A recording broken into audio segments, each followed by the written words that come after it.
அன்பார்ந்த சோதரர்களே, divine shalom ஊழியங்கள் மூலம் உங்களை சந்திப்பதை இட்டு நாங்கள் பெருமகிழ்ச்சி அடைகின்றோம். உங்களுக்கு தேவ ஆசீர்வாதமும் சமாதானமும் பெருகுவதாக. ஆம் அன்பானவர்களே, டிவைன் ஷலோம் ஊழியத்தில் உங்களது பங்களிப்புக்காக மிக்க நன்றி. உங்களது சப்ஸ்கிரிப்ஷனுக்காக நன்றி. நீங்கள் தொடர்ந்தும் பார்த்து உங்கள் நண்பருடன் பகிர்வதற்காக நன்றி. இதுவரை சப்ஸ்கிரைப் செய்யாவிட்டால் ஒரு தடவை சப்ஸ்கிரைப் செய்யும்படி அன்புடன் கேட்டுக்கொள்கின்றேன். உங்களது ஜெப தேவைகளுக்கும் ஆலோசனைகளுக்கும் கவுன்சிலிங்குக்கும் நீங்கள் எங்களுடன் தொடர்பு கொள்ள முடியும். இலவசமாக தேவ பணியில் நாங்கள் உங்களுக்கு சேவை செய்ய வாஞ்சையுடன் காத்திருக்கின்றோம். அன்பானவர்களே, ஒரு விசை ஜெபம் செய்வோம். கர்த்தாவே, இந்த வேளையிலும் உம்முடைய இரட்சிப்பு, உம்முடைய சமாதானம், உம்முடைய மீட்பு சமீபமாய் இருக்கின்றது. தெய்வமே, உம்முடைய வருகையின் அடையாளங்களுக்கு எங்களை நீர் தயார்படுத்துகின்றீர். இவ்வேளையிலும் நிகழ்ச்சியை கேட்கும் உடைய பிள்ளைகள் ஒவ்வொருவரையும் நீர் முழுமையாக ஆசீர்வதியும்.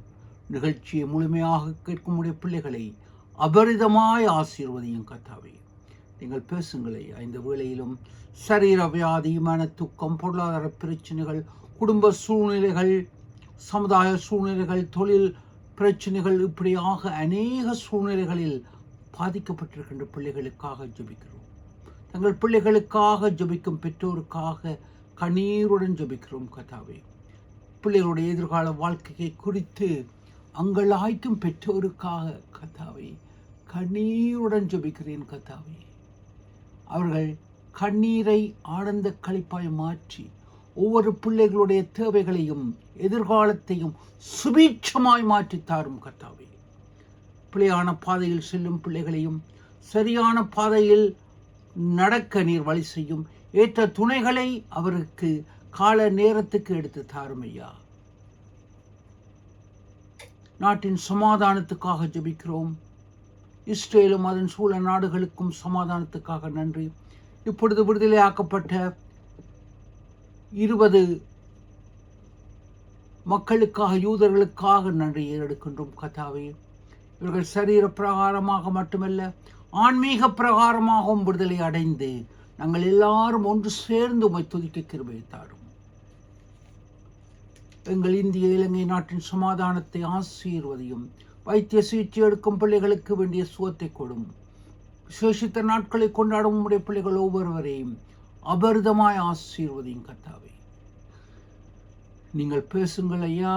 பேசும் அடியேனை உம்முடைய அக்கினியின் அபிஷேகத்தினால் நிரப்பி நீர் பேசுங்கள். அடியேன் உம்மில் மறைந்திருக்கிறேன். இயேசுவே, இயேசுவின் நாமத்தில் ஜெபிக்கிறேன் பரம தந்தையே, ஆமேன். அன்பானவர்களே, வேத பாடமாக யோவான் சுவிசேஷம் 7ஆம் அதிகாரம் 2ஆம் வசனமும் 37ஆம் வசனத்தையும் வாசிக்க கேட்போம்.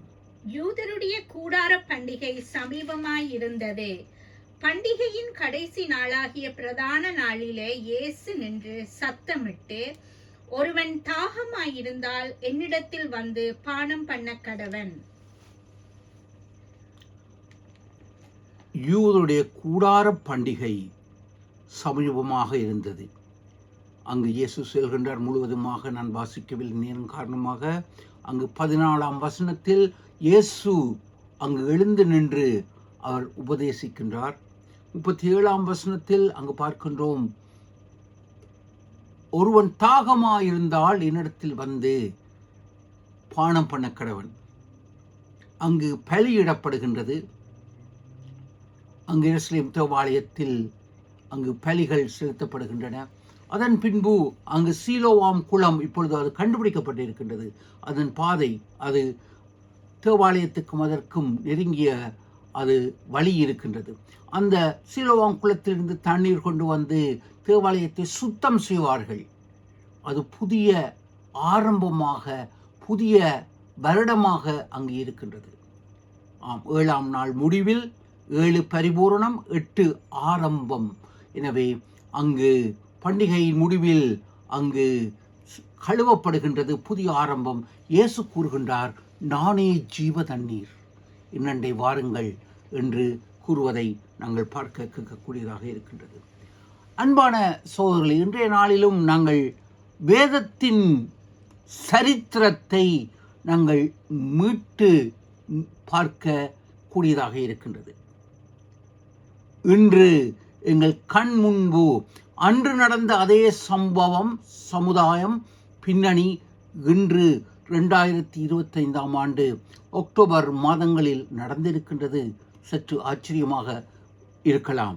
ஆனால் இவை சரித்திரம் மீண்டும் துளிர்க்கின்றது, நடக்கின்றது. அன்பானவர்களே, இதை மோசே எண்ணாகமம் 10ஆம் அதிகாரம் 10ஆம் வசனத்தில் எழுதியிருக்கின்றார். பண்டிகை, எல்லா விதமான பண்டிகைகளையும் எழுதி கடைசி பண்டிகை அங்கு கூடார பண்டிகை.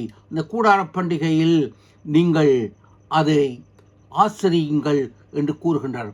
அதற்கு அங்கு கூறப்படுது சக்காட் என்று அழைக்கின்றோம். அது எபிரேய பாஷையில் அது கூடார பண்டிகை என்று அழைக்கப்படுகின்றது. இன்றைய நாளில் அன்று 7ஆம் திகதி அக்டோபர் மாதம் 2023 ஆண்டு இந்த கூடார பண்டிகையில் தான் அன்று இளம் யூதர்கள், வாலிபர்கள், அவர்கள் இந்த பண்டிகையை, சந்தோஷத்தின் பண்டிகையை அவர்கள் கொண்டாடி கொண்டிருந்த பொழுது அங்கு அவர்கள் பணைய கைதிகளாக பிடிக்கப்படுகின்றார்கள். அவர்கள் சமய ஆராதனை, சந்தோஷத்தின் விழாவாக அங்கு கொண்டாடப்படுகின்றது என்று வேதம் எழுதப்பட்டிருக்கின்றது. அன்பானவர்களே, அது தவறான விழாக்கள் அல்ல. வேதத்தில் எழுதப்பட்ட பண்டிகை. இன்றைய 20ஆம் நூற்றாண்டில் அவர்கள் யூத பண்டிகையாக அதை கொண்டாடி கொண்டிருந்த பொழுதுதான் அங்கு பிடிக்கப்படுகின்றார்கள். இது கூடார பண்டிகையின் கடைசி நாளில் இது நடக்கின்றதாக இருக்கின்றது. அன்பானவர்களே, அன்று 2023 ஆண்டு கூடார பண்டிகையில் இவர்கள் பிடிக்கப்படுகின்றார்கள். 2 வருடத்துக்கு பின்பு அதே நாளில் ஆச்சரியம், 2025 அக்டோபர் 13 அதே கூடார பண்டிகையில், இந்த சக்கோட் என்று கூடார பண்டிகையில் அவர்கள் விடுவிக்கப்படுகின்றார்கள். இது இறைவனின் நாட்காட்டியில் எழுதப்பட்ட விடயமாக இருக்கின்றது. இது எம்மளது மனிதீக நாட்காட்டியில் அல்ல, இறை நாட்காட்டியில் எழுதப்பட்ட இது குறியீடாக இருக்கின்றது. மனித ஞானத்துக்கு அப்பாற்பட்டதாக இருக்கின்றது. அன்பானவர்களே, இதை கிரிகோரி கேலண்டர் என்று ஆங்கிலத்தில் அழைப்போம். அதாவது நாங்கள் ஞானத்துடன் தெளிவாக பார்க்கின்றது. இது மனுஷீக நாட்காட்டியில் அல்ல, இறை நாட்காட்டியில் எழுதப்பட்டது. அன்று 2 வருடங்களுக்கு முன்பு பிடிக்கப்பட்ட அதே நாளில் இவர்கள் விடுதலையாக்கப்படுகின்றார்கள். விடுதலையின் அங்கு வித்தாக இது இருக்கின்றது. இது இறைவனின் கரம் என்பதை நாங்கள் அழைக்கக்கூடியதாக இருக்கின்றது. இங்கு 13ஆம் திகதி அக்டோபர் மாதம், அது 21ஆம் நாள், இங்கு ட்ரிஷ்ரி என்று அழைக்கப்படுகின்ற கூடார பண்டிகை கடைசி நாளில் இது கொண்டாடப்படுகின்றது. 7 நாள் இது கொண்டாட்டமாக இருக்கின்றது. இது யூத பண்டிகை. 7 பரிபூர்ணத்தை குறிக்கின்றது. 7ஆம் நாள், 7ஆம் மாதம், 7 நாட்கள் இது கொண்டாடப்படுகின்றது. அனைத்தும் 7 7 7 என்று வருகின்றது. இது பரிபூர்ணத்தை விளக்குகின்றது. இந்த கூடார பண்டிகை கொண்டாடும் நாட்கள் 7ஆம் மாதம் 7ஆம் திகதியிலிருந்து அங்கு கொண்டாடப்படுகின்றது. அன்பானவர்கள், இங்கு இதை பார்க்கும் பொழுது இது முழுவதுமாக பரிபூர்ணத்தை எடுத்து காட்டுகின்றது. ஆயினும் அதன் முடிவு, அந்த நாட்கள் நிறைவேற்றும் நாட்கள், 7ஆம் நாள் முடிந்த பின்பு 8ஆம் நாள் அது புதிய ஆரம்பம். அனைத்தும் புதிதாக அங்கு ஆரம்பிக்கப்படுவதை இங்கு விளக்கி எடுத்து காட்டுகின்றது. அன்பானவர்களை, இதை எண்ணாகமம் 10ஆம் அதிகாரம் 10ஆம் வசனத்தில் அங்கு தெளிவாக கூறப்படுகிறது. இது ஒரு செழிப்பின் பண்டிகை, களிப்பின் பண்டிகை, ஒரு சந்தோஷத்தின் பண்டிகை என்பதை எண்ணாகமம் 10ஆம் அதிகாரம் 10ஆம் வசனத்தில் கூறப்பட்டிருக்கின்றது. ஆம், இங்கு ஆண்டவர் இயேசு கூட கூறுகின்றார். இன்று அநேகர் நாங்கள் சிந்திக்கலாம், கிறிஸ்தவர்கள் எமக்கு பழைய ஏற்பாட்டு தேவை இல்லை. பழைய ஏற்பாடு எமக்கு முதுகெலும்பாக இருக்கின்றது புதிய ஏற்பாட்டை நாங்கள் புரிந்து கொள்வதற்கு. வேதத்தில் நான் உங்களிடத்தில் கூறுகின்றேன், அங்கு முதல் எழுத்திலே அங்கு கூறப்படுகின்றது, அங்கு அலெஃபென்டா இறைவன் உலகத்தை சிருஷ்டித்தார். அங்கு அனைத்தும் அது அலெஃப் ஆதி அந்தம்.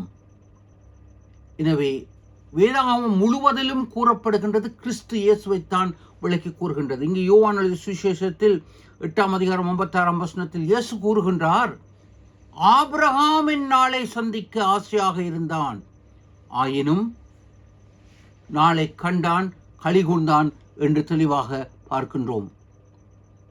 இங்கு 10ஆம் அதிகாரம் 10ஆம் வசனத்தில் அங்கு எக்காலம் ஊதப்பட வேண்டும். எக்காலம் ஆங்கிலத்தில் ட்ரம்ப் என்று அழைக்கப்படுகின்றது. இங்கு அமெரிக்க ஜனாதிபதி ட்ரம்ப் அங்கு பேசும் பொழுது அவர் கூறுகின்றார், ஆபிரகாமின், ஈசாக்கின், யாக்கோபின் தேவனுக்கு மகிமை என்று கூறுகின்றார். ஆம், இன்று அவர் அந்த தன்னுடைய பேச்சில் கூறுகின்றார், ஆபிரகாம், ஈசாக்கு, யாக்கோபின் தேவனுக்கு மகிமை. அங்கு 10ஆம் அதிகாரம் 10ஆம் வசனத்தில் எக்காலம் தொனிக்கப்பட வேண்டும். எருசலேமில் எக்காலம் தொனித்து விட்டது. ட்ரம்ப் ஆண்டவர் திருத்துவ தெய்வத்தின் இறைவனை, ஆபிரகாம், ஈசாக்கு, யாக்கோபின் தேவனை துதிக்கின்றார். அன்பானவர்களே, ஆம், இது சற்று ஆழமாக இருக்கின்றது. இங்கு நாங்கள் பார்க்கின்றோம், இதற்கும் நமக்கும் என்ன சம்பந்தம் என்று இன்று நாங்கள் சிந்திக்கலாம். எம்பெருமான் இயேசு இன்று கேட்ட வேத பகுதியில் யோவான் சுவிசேஷம் 7ஆம் அதிகாரம் 37ஆம் வசனத்தில் கூறுகின்றார், இதே கூடார பண்டிகையில் ஆண்டவர் கடைசி நாளில், அது எபிரேய பாஷையில் கடைசி பிரதான பண்டிகை என்றுதான் அழைக்கப்படுகின்றது.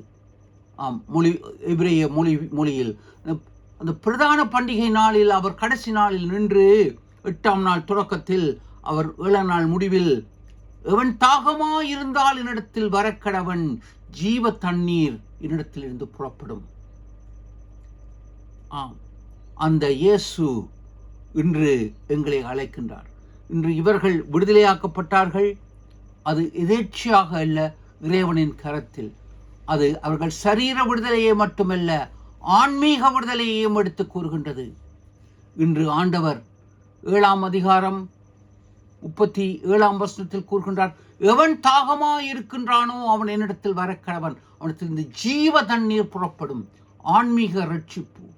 அன்பானவர்களே, இன்று அநேகர் கிறிஸ்தவத்தை ஒரு மதமாக்கப்பட்டு ஒடுக்கப்பட்டு மதவாதிகளாக சிந்திக்கின்றார்கள். இவ்விடத்தில் அன்பாக நான் சொல்கிறேன், கிறிஸ்து மதத்தை உருவாக்க வரவில்லை. அவர் அனைவரையும் அன்புடன் அழைக்க வருகின்றார். திருக்குறளில் கூறப்படுகின்றது, வேண்டுதல் வேண்டாமை இலானடி சேர்ந்தார்க்கு யாண்டும் இடும்பையில, விருப்பு வெறுப்பு இல்லாத எவர்களும் எல்லாரும் ஆண்டவரத்தில் வர முடியும். ஆண்டவருக்கு விருப்பு வெறுப்பு இல்லை. அதில் வருகின்ற எல்லாரையும் அரவணைப்பார். அவருடைய வருவீர்களா? ஜீவ தண்ணீர் உங்களுக்கு வேண்டுமா? உங்கள் ஆத்ம விடுதலை வேண்டுமா? மதம் அல்ல, கிறிஸ்து வழி, முக்தி வழி அவர் வழியே. இன்று யூதர்கள் விடுதலையாக்கப்பட்டார்கள். இன்று நானும் நீங்களும் ஆன்மீகத்தில் விடுதலையாக்கப்பட வேண்டும். கூடார பண்டிகை, இதைத்தான் யோவான் சுவிசேஷம் அங்கு 1ஆம் அதிகாரத்தில் அங்கு தெளிவாக 14ஆம் வசனத்தில் கூறப்படுகின்றது. என்னவெனில், அவர் நமக்குள்ளே வாசம் பண்ணினார். இயேசுவின் பிறப்பை குறித்து கூறும் பொழுது, இயேசு நமக்குள்ளே வாசம் பண்ணினார். இங்கு எபிரேய பாஷையில் எழுதப்பட்ட அந்த வாசம், கூடாரம், எமக்குள் கூடாரம் அமைத்துக் கொண்டார் மனிதர்கள் மத்தியில். இயேசு பிறந்ததும் இதே நாட்களில். அன்பானவர்கள், அதை குறித்து அடுத்த வாரம் கூறுகின்றேன். எனவே எமது ரட்சிப்புக்காக, ஆன்மீக விடுதலைக்காக கூடாரம் எமக்குள் அழைத்தது பிறந்த தேவன், மனோவதாரம் எடுத்தவர். அன்று 2000 வருடத்துக்கு முன்பு அறைகூவல் விடுத்தார், தகமாயிருந்தால் வாருங்கள் என்று. அதே இறைவன் இயேசு, திருத்துவ தெய்வம், இன்று கிரியை செய்கின்றார். உங்களுக்கும் எனக்கும் சரீர விடுதலை மட்டுமல்ல, ஆன்மீக விடுதலையும் தருகின்றார். அவரண்டை வருவீர்களா அன்பானவர்களே? சற்று சிந்திப்போம், செயல்படுவோம். தேவன் உங்களை பரிபூர்ணமாக ஆசீர்வதிப்பார்.